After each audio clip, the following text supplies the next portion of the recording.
Good evening, everyone. It's good to be back with you. The journey this evening is going to be, in some respects, personal because I was growing up in America in the 2 or 3 decades after the end of the Second World War. That was quite different from the America we have today. It was an America of diversity, opportunity, and the ability on a worldwide stage to serve as a leader, not only of the free world, but also a leader at home. Now, I don't mean to say that those characteristics are gone, but I do believe that over the past 40 years or so, we have been stumbling, and there is a way out. And tonight, I would like to show you not only how it was when I was growing up, but also how we can retrieve that and build a better nation and therefore a better world. So let's begin with our first slide.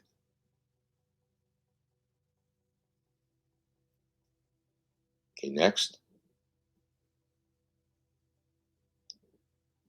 This is my high school graduating class. Samuel J. Tilden High School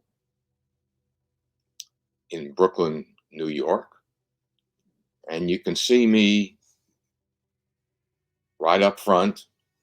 I was president of the class, and right next to me is my girlfriend who was treasurer.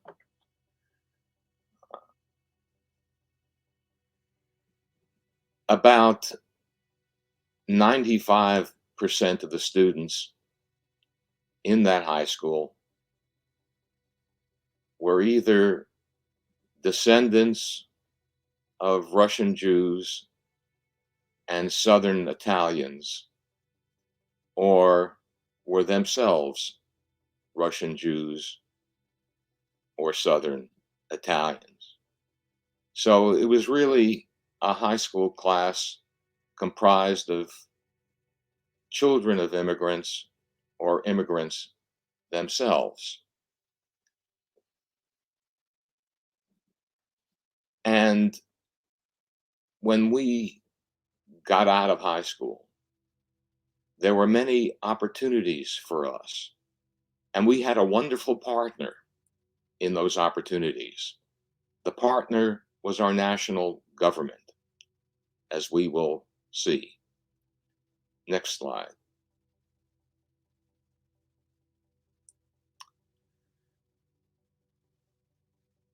This is a picture of Harry Truman, who became president of the United States in 1945 when President Franklin D. Roosevelt died in office. Truman was the vice president. He was the last president in America without a college education.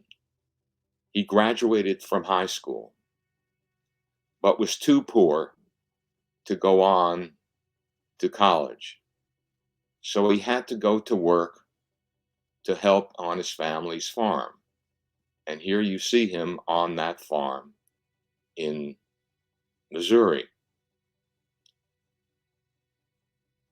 But he went to the nearest big city, which was Kansas City, Missouri, in those days, and got some work at a bank.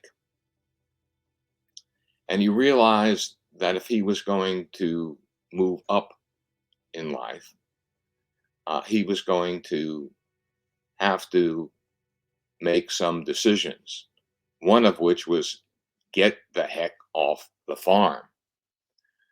which was difficult because his family relied on his labor. But when he was in Kansas City, he decided that one avenue of upward mobility could be politics. And at that time, the political system of Kansas City was controlled by a Democratic Party boss by the name of Ed Pendergraft. And Truman worked for him. It was a part of Missouri that had strong Confederate sentiments during the Civil War. In other words, they supported the rebel cause, the South. And so that part of Missouri was strongly Democratic. Republicans, of course, led by Abraham Lincoln in the Civil War, made war upon the South. So the Republicans were not particularly welcome in this part of Missouri. So he became a county official. And when a Senate seat became vacant at the US Senate, the Pendergraft machine maneuvered Harry Truman to become a candidate for the US Senate.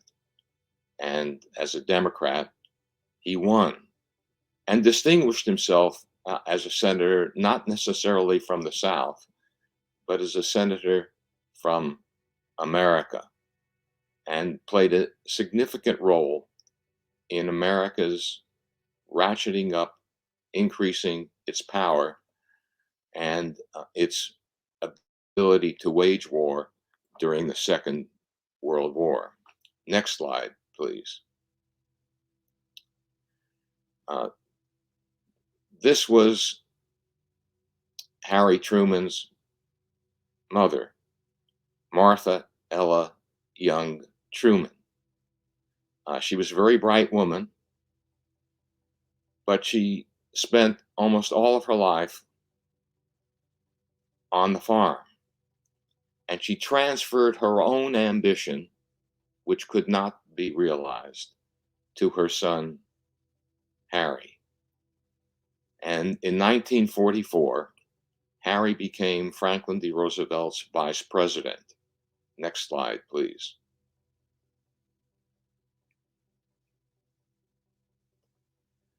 And when Roosevelt died in office in April of 1945, Harry Truman took office, and you can see him taking the oath of office here. And you can see from his wife, Bess, and his daughter, Margaret, you could see they were all shocked, worried. Could this high school graduate farmer from Missouri become president of the greatest nation at the time, the greatest nation on earth, at a time when World War II still was raging, particularly in the Pacific, at a time when we were about to enter the atomic age. And Truman rose to the task, much to the surprise of many Americans. One of the first things he did when he became president was to try to address the system of racial equality. He also understood that more than 8 million soldiers, American soldiers, were coming back home. Where were they going to live? How were they going to work? Next slide, please.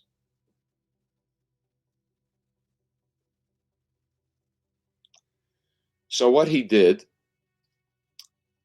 he used the federal government to provide low interest loans to builders to build homes in America's suburbs where there was vacant land and the ability to grow.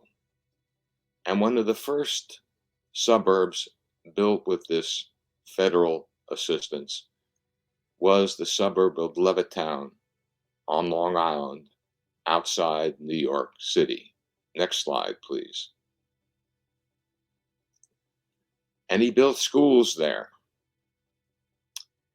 One thing you might notice about this classroom and about the previous slide, and that is all of the kids, all of the children are white. This really bothered Harry Truman, but the real estate developers believed that they could not sell these homes if they offered them to not only to white parents, but to black parents as well. And in fact, it was not until 1960, 13 years after Levittown was opened, and 8 years after this picture was taken, that two black families were allowed to come into Levittown. Next slide, please.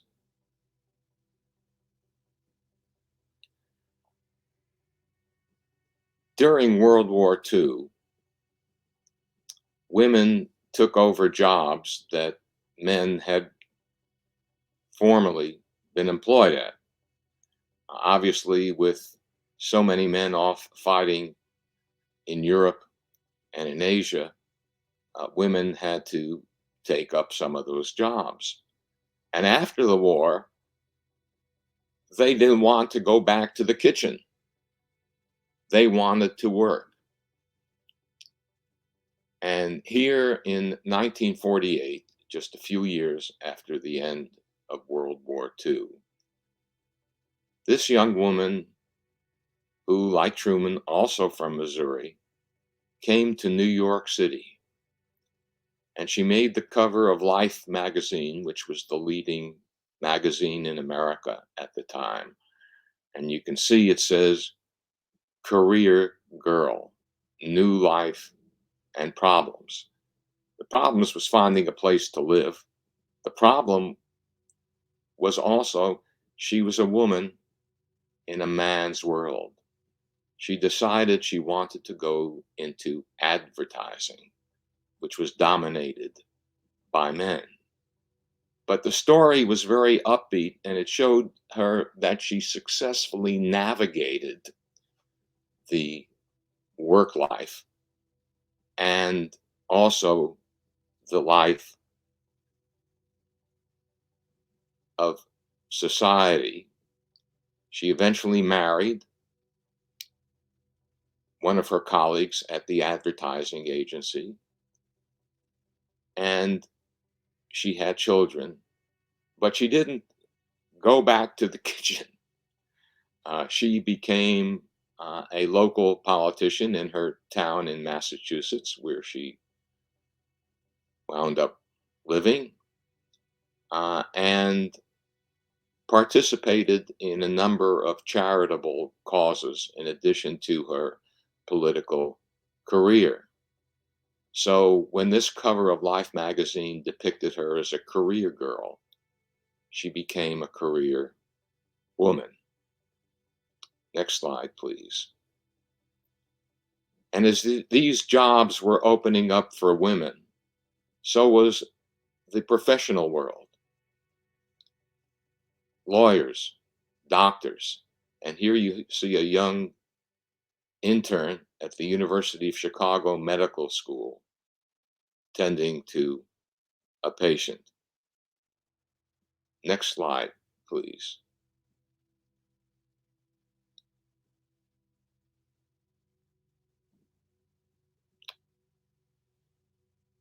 Now, Harry Truman not only confronted issues of race, the economy, and the desire of women for greater participation in the workforce, but he also confronted a refugee problem.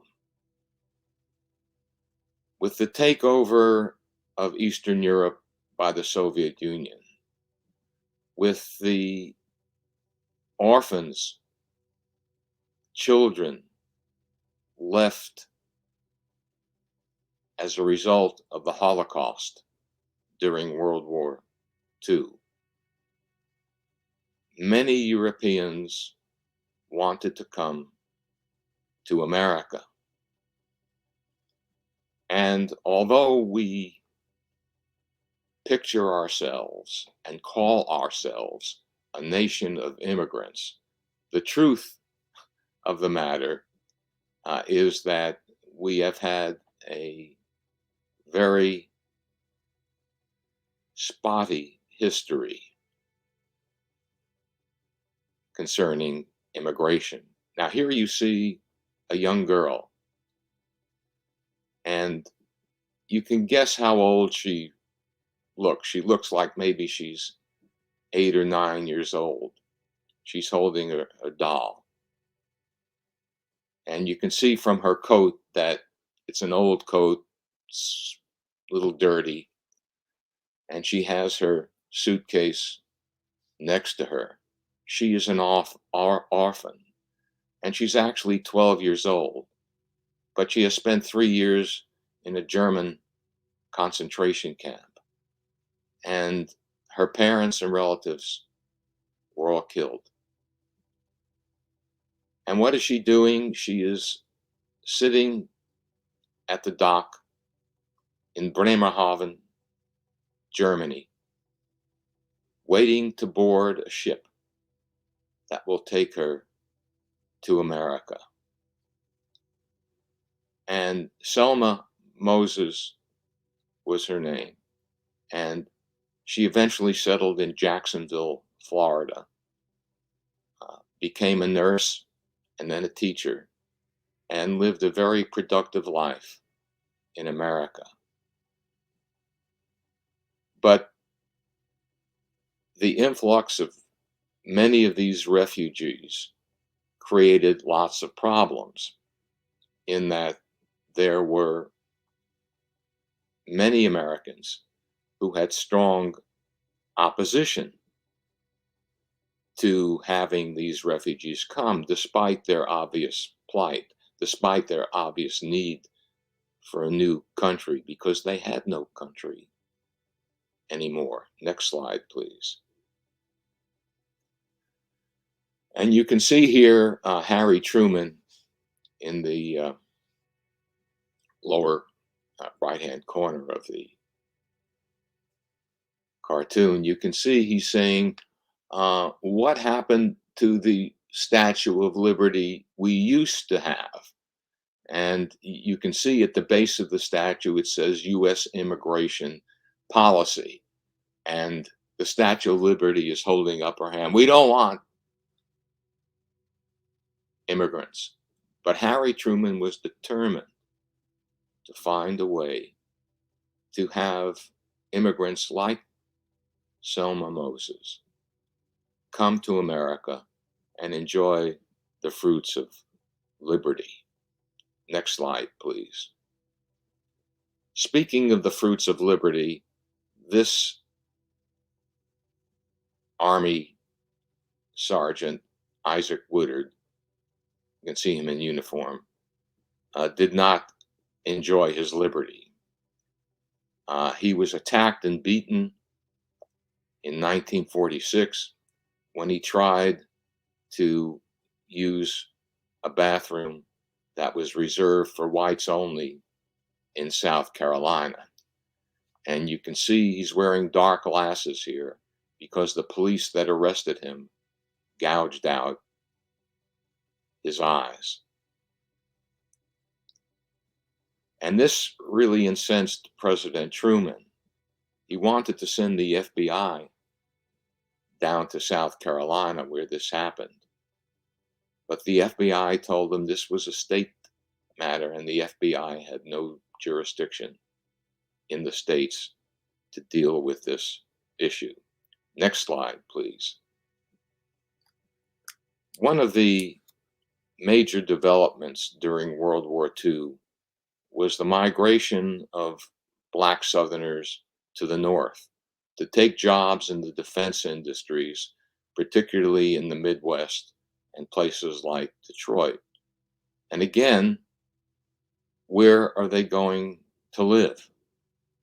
Well, white people did not want Black people in neighborhoods. So here in Detroit, we're looking at, they erected a wall. Next slide, please. So President Truman, seen here at his desk, decided that we need to do something about civil rights. We need to do something about providing the opportunities and the equality that Black Americans deserve. After all, they put their lives on the line during World War II. They should have equal rights with whites. So he created a commission and ordered them to come up with legislation that would begin the road to full equality. Because keep in mind, in 1947, when this photo was taken, in 1947, Black people in many parts of the South could not vote. They could not own a home. They were discriminated against in education and in employment, not only in the South, but across the country as well. And Harry Truman said, this will have to stop. Next slide, please. The search for equal rights in America continued during the Eisenhower administration. And here you see Dwight Eisenhower, our hero from World War II, who led the Allied forces against Nazi Germany and their allies during the Second World War. Here you see him with his mother.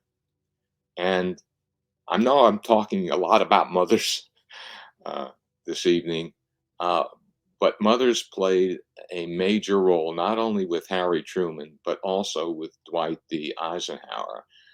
Um, Dwight Eisenhower's mother was an incredibly bright woman.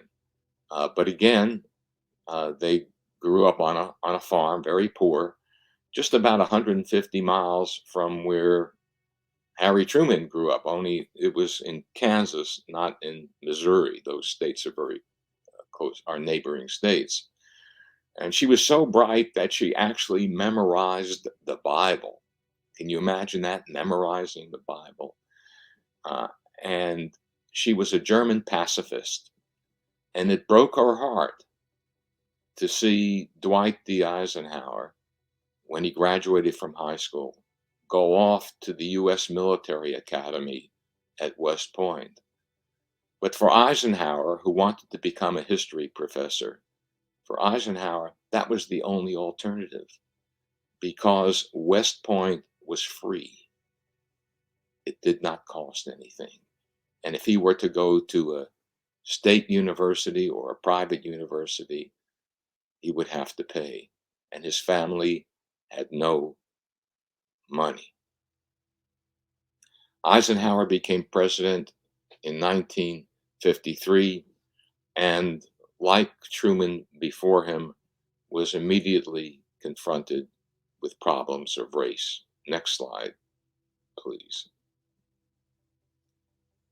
Beginning in December of 1955, Black people in the South began a quiet revolt against the system of racial segregation and discrimination that they had endured for nearly a century.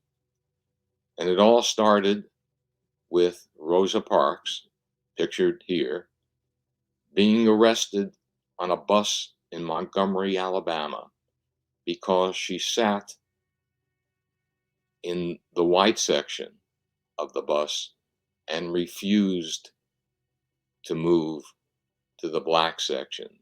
And that really began the movement to civil rights in America. And Dwight D. Eisenhower was among those who led that fight. And in 1957, he urged Congress to pass the first Civil Rights Act since the Reconstruction era 80 years earlier in America. Next slide, please. But laws are one thing, enforcing them, as we all know, something else. So when 9 Black children integrated Little Rock's Central High School in September of 1957, a riot ensued. And in order to protect the students, President Eisenhower called out the 101st Airborne Division, one of the best Army units in America, to protect 9 Black school children, as you can see here, going to school. It was the first time that the U.S. Army had invaded the South since the Civil War. And Eisenhower was roundly condemned for doing this, but he felt he had no choice. He was not going to allow Black children to be attacked in America without the protection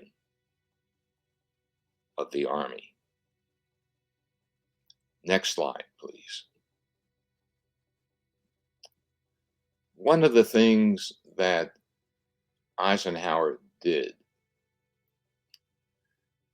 in 1957 in response to the Soviet launch of Sputnik, that you all no doubt remember, although many in Congress were calling on President Eisenhower to shoot it down somehow or declare war against the Soviet Union or do something militarily, Dwight D. Eisenhower, the general of World War II, said no. This satellite is not a threat to America, but are falling behind in science and technology, that is a threat to America. So what we are going to do, we are going to establish the National Science Foundation.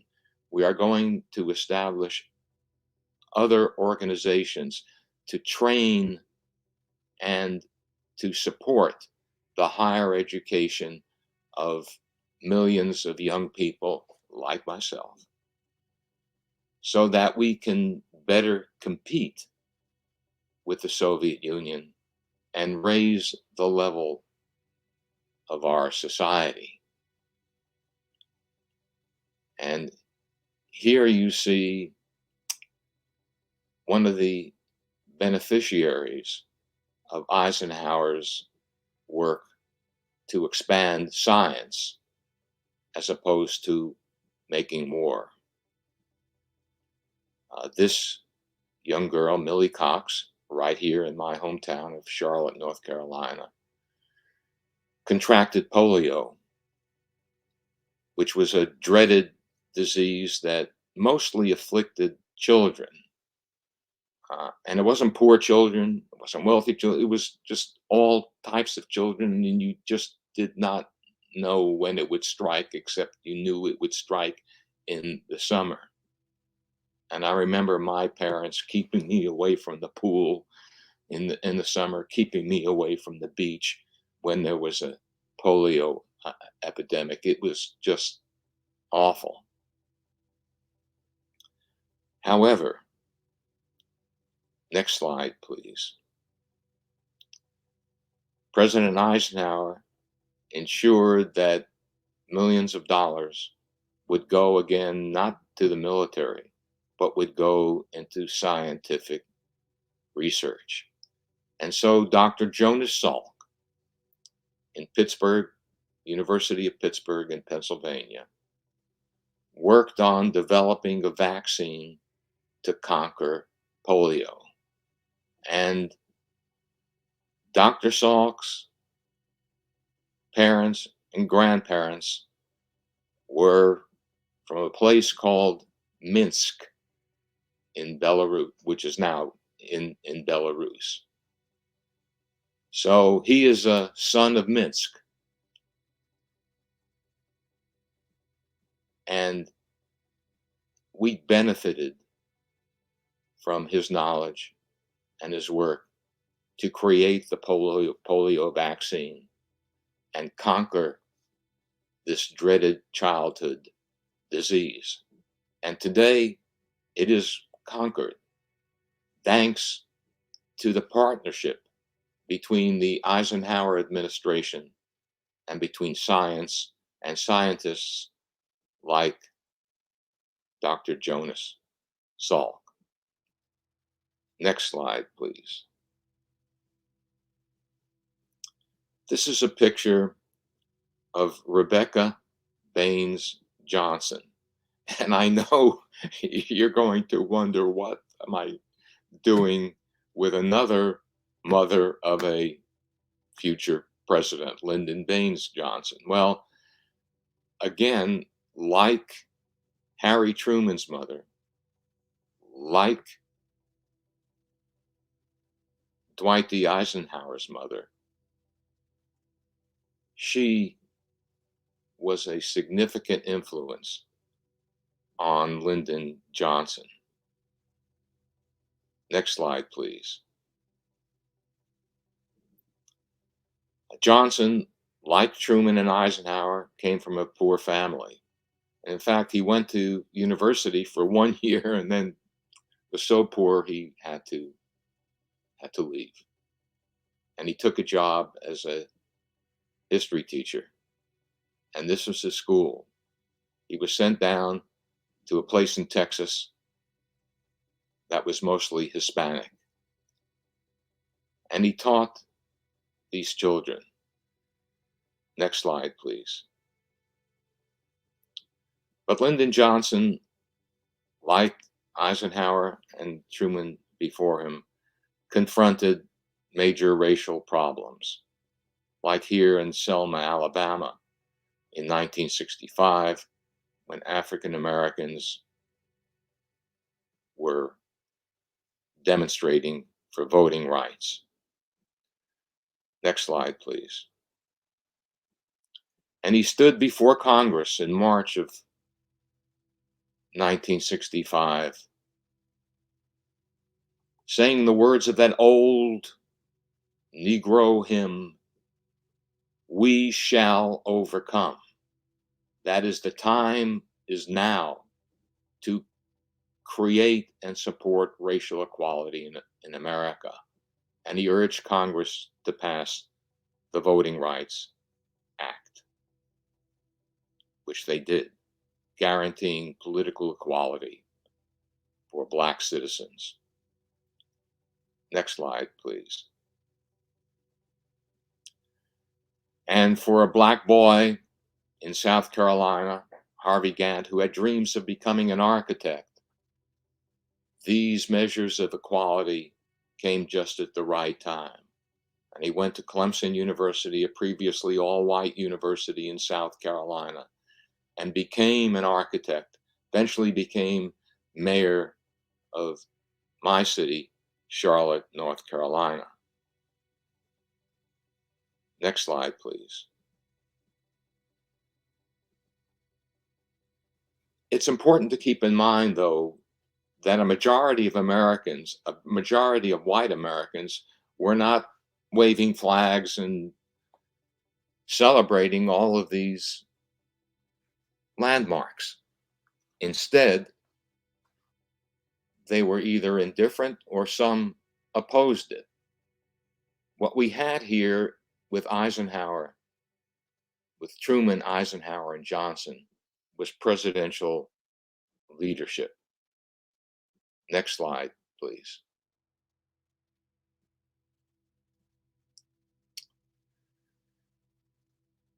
The An important piece of American equality also came along with the civil rights movement for blacks, and that was equality for women. This is Betty Friedan with her baby son, and she would go on to write the book published in 1962, The Feminine Mystique, which launched the women's movement and generated the movement for gender equality across the country. Next slide, please. Not only gender equality, racial equality, but the environment became the subject of Rachel Carson and her book published in 1962, Silent Spring, that then President John F. Kennedy called one of the most important books of all time in America, where she revealed how pesticides and poisons were poisoning our food supply. And she launched the environmental movement in the 1960s that eventually became a major part of American domestic policy. Next slide, please. And you can see this is the Cuyahoga River in Cleveland, Ohio. And you can see that's not really the color of water, but that's what the Cuyahoga River looked like. And Rachel Carson exposed that. Next slide, please. But we still did not have racial equality. And that would become a major issue in the ensuing years in the 60s, 70s, 80s. Here we have the Watts riot in Los Angeles. Next slide, please. Politicians taking advantage of racial divisions like George Wallace in 1968, and ultimately the backlash, as we call it, the backlash against multiracial America, against Black America, culminated with the election of Ronald Reagan in 1980. And we can have the next slide, please. Ronald Reagan was an advocate of limited government. That is, the federal government should not intrude, particularly in private enterprise. President Eisenhower, who was also a Republican, never agreed with that. He was always quoting Abraham Lincoln, government should do for the people what the people cannot do well for themselves. And Ronald Reagan emphasized the importance of getting government out of business. And many Americans view Ronald Reagan as someone who cut government down to size, who got government out of people's lives, but not really. He didn't do that. His government was the government for the wealthy.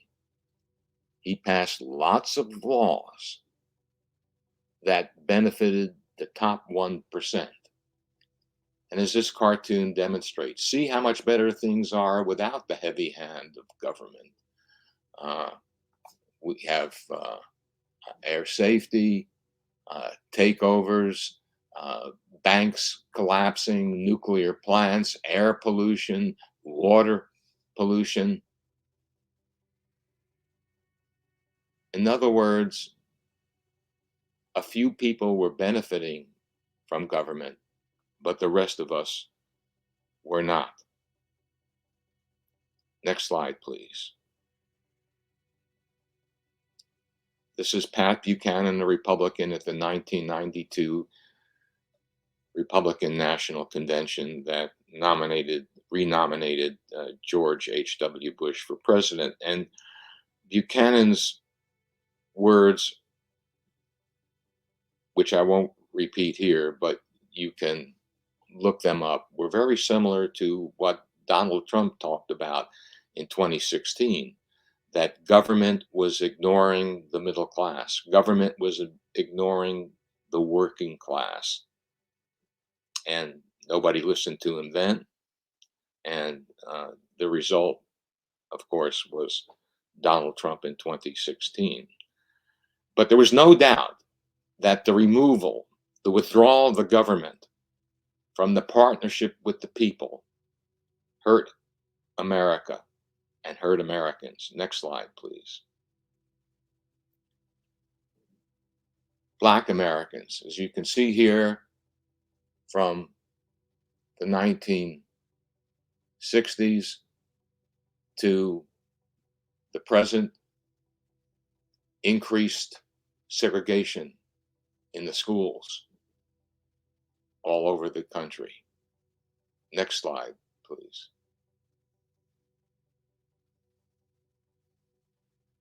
Even affirmative action. Blacks and Hispanics are more underrepresented at top colleges than 35 years ago. In other words, we've been going backwards instead of forwards. I always tell my students that view American history as a journey. It's a journey on a road to fulfill Thomas Jefferson's wonderful words. We hold these truths to be self-evident that all men are created equal. But we've taken a detour on that, as this slide demonstrates. Next slide. Not only for people of color, but also for women. The percentage of men and women aged 16 and older in the American labor force, as you can see. There are now 12.7 million more women without paying jobs than in 2000. Next slide, please. Paid maternal leave everywhere in the world, but not in the United States of America. Next slide, please. And of course, one of the reasons for this is that taxes are falling. Oh, it's great to pay fewer taxes, but the top earners during the Eisenhower administration, the top earners were liable for 91% of their income. Now it's down to 21%. Next slide, please. Who gains from tax cuts? Well, you can see here, it's the top 1%. If you look at this between 1962 and 2016, which is the latest figures we have.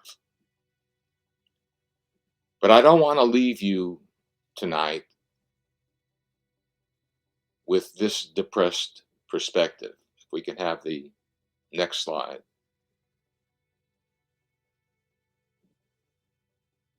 There are policies that can work.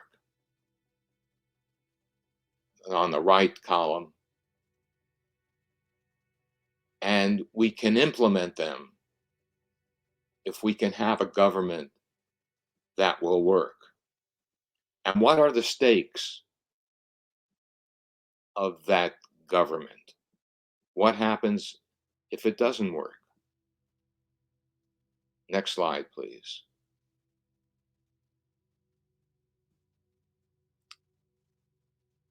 This is my granddaughter, Abigail. And I want her to live in a country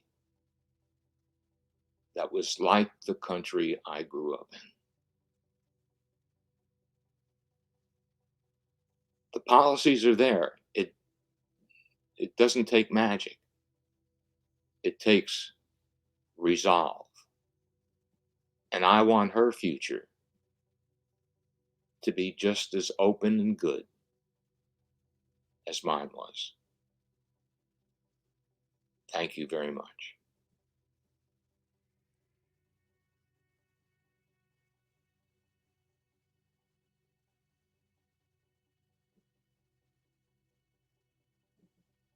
I'll be happy to take questions.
Okay, the question is, how are things going with the partnership between the presidential administration and scientists in modern America?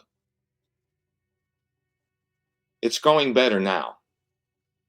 We had a period during the Trump administration when science was not appreciated, to say the least. Uh, and the big difference uh, in the Biden administration is that more money is going into basic research. Basic research is research that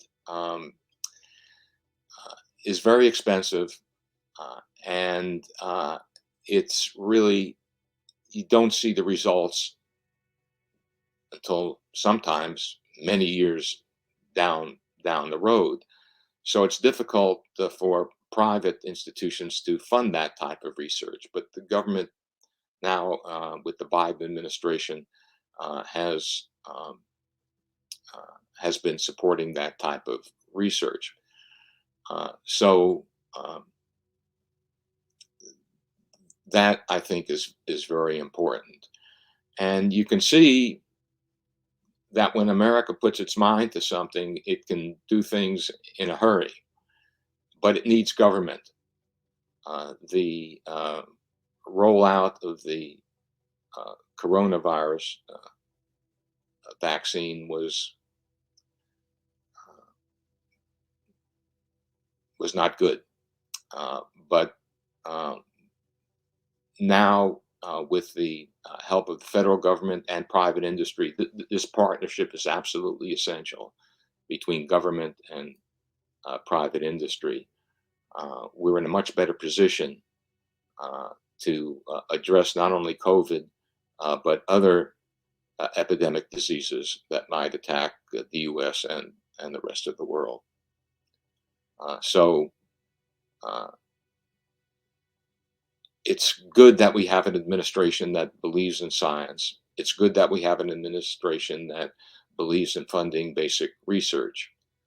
So um, this is another reason why I continue, despite what's happened in the past 40 years, I continue to have optimism.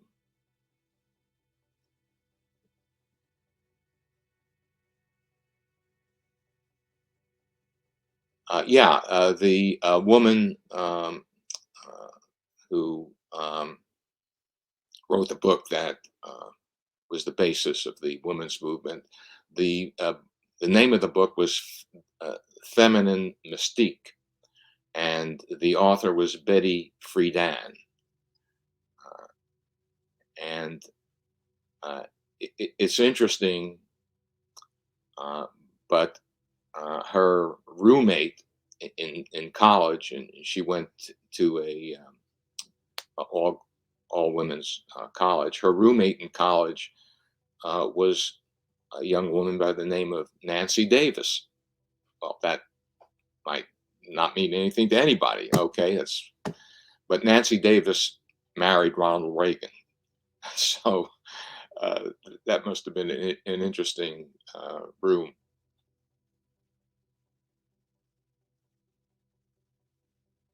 Can you tell a few words about President Kennedy? The short answer is no. No. Um, that's very perceptive of the question. Or I sort of left him out. I went from Truman to Eisenhower, skipped over Kennedy, and then to Johnson. Um, in my book called "The Gifted Generation," uh, I skip over Kennedy too. I talk about him, but just to be blunt, he didn't do much. He was consumed early on uh, with the Soviet Union, Cuban Missile Crisis, as we all know, Bay of Pigs, and other foreign policy uh, issues. On the domestic front, uh, John Kennedy was a Democrat and relied on the Democratic South, which meant that he was very wary of supporting civil rights. In fact, he didn't until June 1963, after race riots in Birmingham, Alabama. Uh, and he promised in June 1963 that he would put a civil rights bill before Congress. Uh, he never did, and what civil rights bill he had in mind was initially very weak. It would be Lyndon B. Johnson who took that weak bill and made it into the 1964 Civil Rights Act.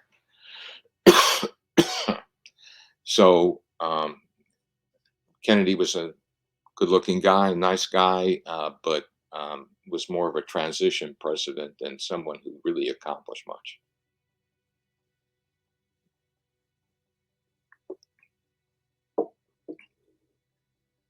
If there is no parental leave in America, how do American women and men cope with raising children? What is the most common strategy? Well, when we had young kids, uh, the great benefit was that my wife worked from home. She's a graphic artist and did her work from home.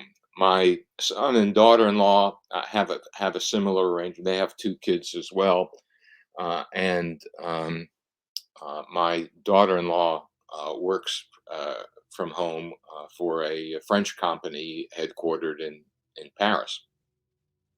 So uh, that's the type of arrangement that you have to have. If one parent is at home, that can work. If it doesn't, um, my daughter-in-law, as I mentioned, works for a French company. She has 6 weeks vacation. She had 12 weeks maternity leave. That's unheard of here in an American company.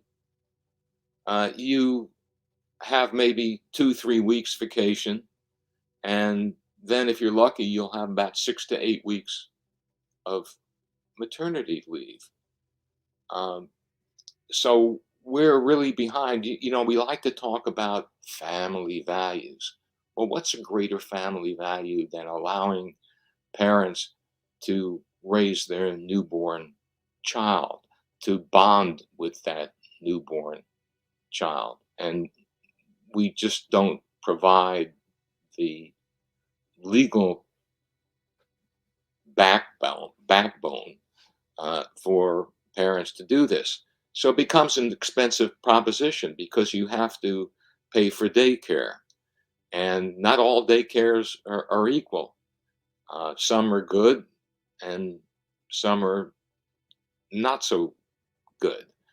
Our preschool structure is not very, very good. So it is a struggle. Every family goes through it. And it is worse for families in the lower classes, in the working classes, because they just don't have the means to do it. And usually, both parents in working class families, both parents have to work to make ends meet. And what do you do with the kids in the meantime? I've always felt that the greatest resource of a country, greatest resource of a country, for children, and we just don't do enough with that resource here in America.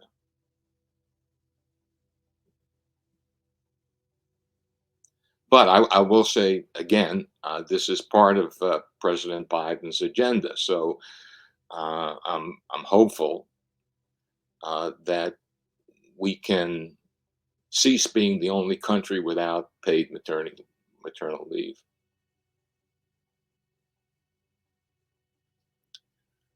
What is the government doing to reduce the number of unemployed in the economy? Actually, our unemployment rate today, uh, February 8th, 2023, is the lowest it has been since 1969. Uh, that's over half a century. I mean, you can do the math. That's over half a century ago. So the employment situation really um, isn't bad in America.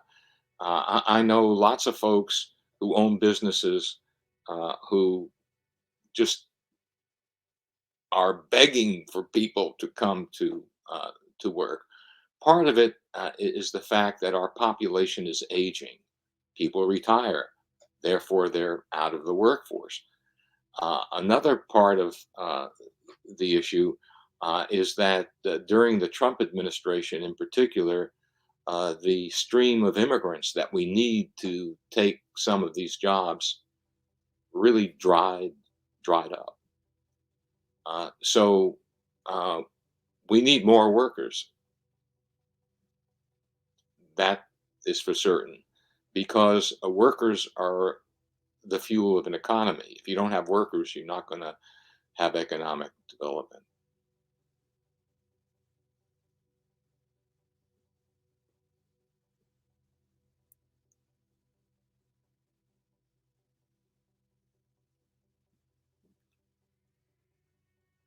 Any other questions?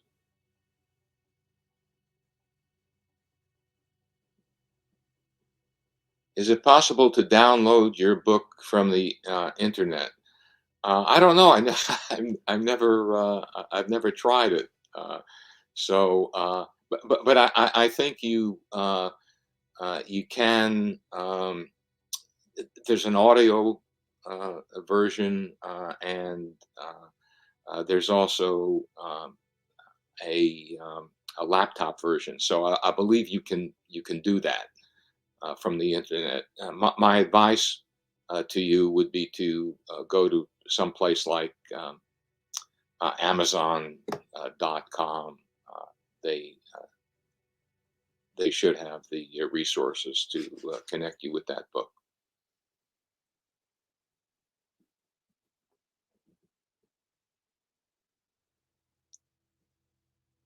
Any other questions?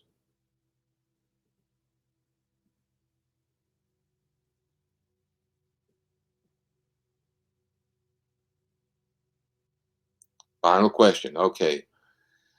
Is there a fear of new refugees in the U.S. despite the fact that it is a nation of immigrants? for example, from Ukraine? Oh, I hope not. No, actually, there is a fear of new refugees, regardless of where they're from. We tend to be a little more tolerant of so-called uh, good immigrants, and the good immigrants are white immigrants from Eastern Europe, like Ukraine, and Asian immigrants. The not so good immigrants are immigrants from Latin America. Uh, the reason being is that uh, most of those coming from places like um, Guatemala, Honduras, Colombia, Venezuela, most of those immigrants tend to be very poorly educated, tend to have fewer skills, and the great um, opposition to them, two things. One is that they will undercut the wages of Americans, and that secondly, they will become welfare burdens. That is, they will raise the taxes because we have more people on welfare to support. But for Ukrainians or other Eastern Europeans and Asians, um, there is not as much of a not much of an opposition to that. Although some people want to cut off immigration entirely, which would be a total disaster because many of the advances and advantages of our society have resulted from immigrants. From Italian immigrant Marconi with the wireless telegraph, from Dr. Jonas Salk for the polio vaccine. Yeah, you can just have a long list of immigrants that have made significant contributions for a better America.